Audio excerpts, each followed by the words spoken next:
Olá, investidores, tudo bem com vocês? Hoje vim aqui com o Arthur Carneiro, nosso sócio fundador aqui da Axis, apresentar um pouco da história do Arthur, todo o repertório dele para o mercado. Então, Arthur, muito obrigado pela sua presença, pelo tempo que nos foi disponibilizado. Então, Arthur, queria perguntar para você como você começou no mercado, o que mais te chamou a atenção. Fala um pouco mais sobre você para os nossos queridos investidores aí conhecer um pouco mais quem está por trás da gestão aí dos nossos fundos. Não, bacana. Eu comecei no mercado em 2005. Antes de entrar para um banco de investimentos, eu trabalhei na área financeira de uma grande empresa. E dentro dessa área financeira, todo mundo falava muito sobre mercado de capitais, isso me gerava muita curiosidade. Eu fazia engenharia na PUC, lá no Rio, e não tinha tanta conexão com o mercado, até porque ficava muito mais voltado o mercado de capitais para São Paulo, né? Então, no Rio eram poucas empresas ali que eram fortes atuantes desse mercado de investimentos. E com essa provocação na Embratel, na área financeira, eu comecei a buscar alternativas e surgiu uma oportunidade no Pactual, quando eu comecei lá em 2005 no back-office, pela área de Asset Management, depois para a área de crédito, e mais na frente tive a oportunidade de começar a área do banco de Project Finance, isso já lá em 2011, do qual eu fiquei até 2016, então parte importante da minha carreira, onde conheci boa parte dos meus sócios hoje. E algum tempo depois, em 2017, tive a oportunidade de reencontrar o Bruno Licarião, que era o sócio responsável pelo jurídico lá do banco, com quem eu tinha trabalhado bastante nessa época. E falamos muito sobre o mercado e daí surgiu a ideia da Axis, né? Bem legal. Então, aproveitando que você falou um pouco do início da Axis, como a ideia surgiu, você e o Bruno aí nesse famoso café que vocês iriam bastante. Conta para nós agora qual foi a motivação ali para criar a gestora, o que vocês enxergavam no momento de mercado naquele ano específico, o que vocês achavam que seria para o futuro. Como você bem mencionou, tudo começou de um café. Então, dois amigos conversando sobre como estavam as coisas na vida. E quando a gente começa a falar sobre alguns eventos de mercado que aconteciam na época, então 2017 foi o ano em que a XP foi adquirida pelo Itaú, e essa questão toda da abertura do mercado que as plataformas traziam, a gente via uma oportunidade muito grande dentro daquilo que a gente sempre fez, que a gente sabia fazer, que era crédito. E algo que até então ficava 100% dentro das carteiras proprietárias dos bancos. Então, a gente mesmo conhecendo muito de crédito, originando, estruturando dentro de uma plataforma fechada de banco de investimento, a gente como investidor pessoa física, a gente não conseguia investir em nada similar àquilo que a gente tinha como dia a dia no nosso trabalho. Não existiam fontes que trouxessem oportunidades tão interessantes quanto o banco conseguia originar.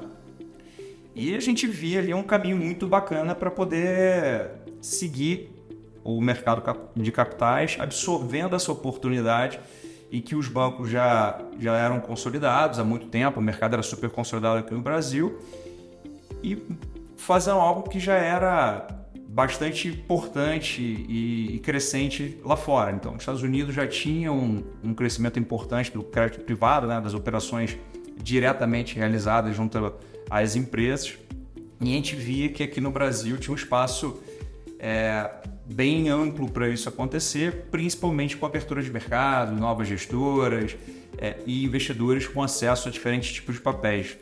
Bem legal. Bom saber aí desse início da Axis, né? Hoje a gestora aí com mais de um bi, você vê que se foi um fruto desse café muito benéfico ali para todo mundo. E falando um pouco mais sobre perspectivas para o futuro, o que você enxerga aí para os próximos anos? Como você vê a gestora aí nos próximos anos?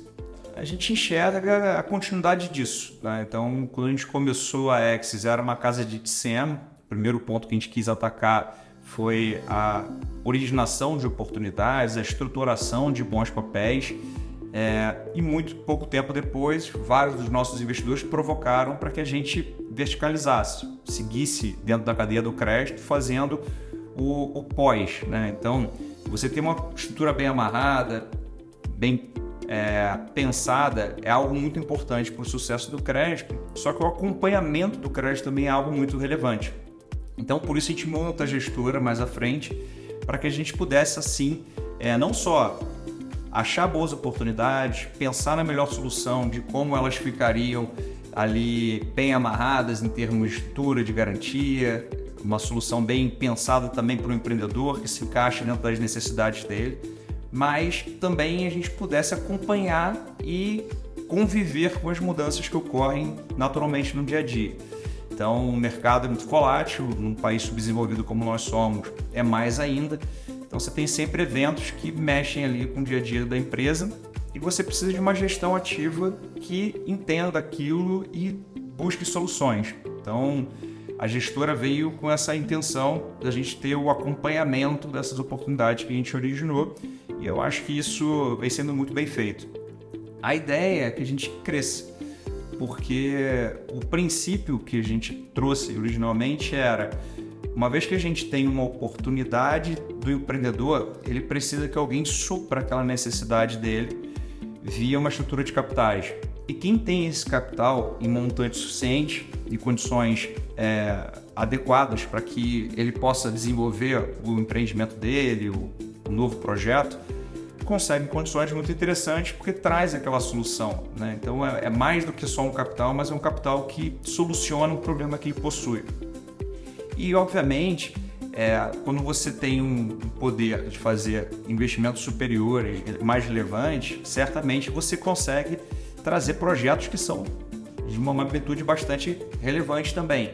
Então a ideia é que a gente traga bastante capital de investidores, absorvendo muito do que a gente enxerga hoje de benefícios fiscais que existem nos produtos em que a gente tem aqui como alvo para poder fazer esses investimentos. Então, eu acho que tem um ganha-ganha muito interessante e recentemente a gente teve algumas adequações das normas que aumentaram o potencial do que a gente já fazia, né? Eu acho que direcionaram o subsídio para alguns setores que realmente precisam, que estão em ampla expansão e que antes eram muito abastecidos por algumas tentativas do governo de trazer capital. Então, acho que isso é uma evolução muito importante que a gente vê no mercado.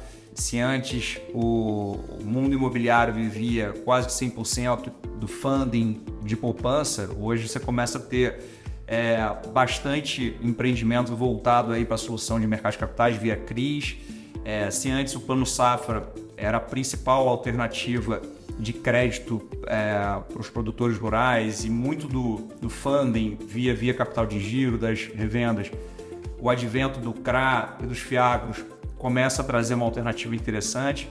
E infra, no passado, quando eu comecei lá no Project Finance, a gente tinha o BNDES quase como o único provedor dessas soluções de capital de longo prazo.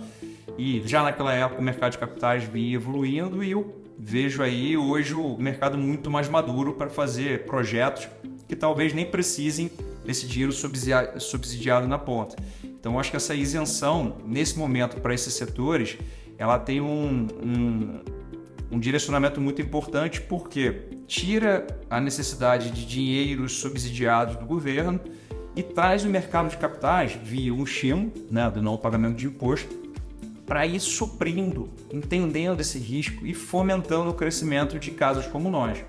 Então, acho que o mercado está num momento muito bacana. Eu acho que a gente vem desenvolvendo aí muito apetite no mercado como um todo pela área de crédito. A gente vê a quantidade de captação que os fundos tiveram nesse último ano, o volume das ofertas que ocorreram, o quanto várias casas começaram a se especializar. Então, quando a gente começou a Axis, quase ninguém tinha uma casa de originação ou estruturação de operações. Hoje é muito comum você ver agentes autônomos que possuem essa área internamente. Eu acho que é um pouco dessa evolução se materializando, a gente está muito animado com isso, e o tamanho das operações crescendo, a importância delas e a diversificação de carteira ajudando que o investidor tenha uma carteira mais adequada, eu acho que é o caminho natural da gestora.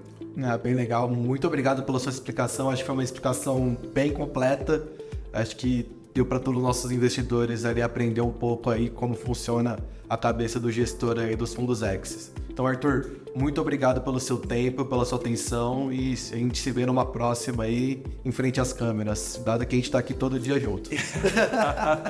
Obrigado, Gabriel. Pô, um prazer. Parabéns aí pelo trabalho de comunicação, o trabalho que a gente faz aqui para o público em geral. Então, como você falou, a gente se encontra todo dia, a gente conversa bastante, mas eu acho que esse trabalho que você vem desenvolvendo é uma maneira da gente conseguir passar um pouquinho do que a gente pensa aqui internamente para os investidores conhecerem mais o nosso time, mais a nossa cabeça, a nossa forma de conduzir a gestão dos fundos. Bom demais. Então, muito obrigado a todos. Tenham um ótimo dia. Abraço. Obrigado.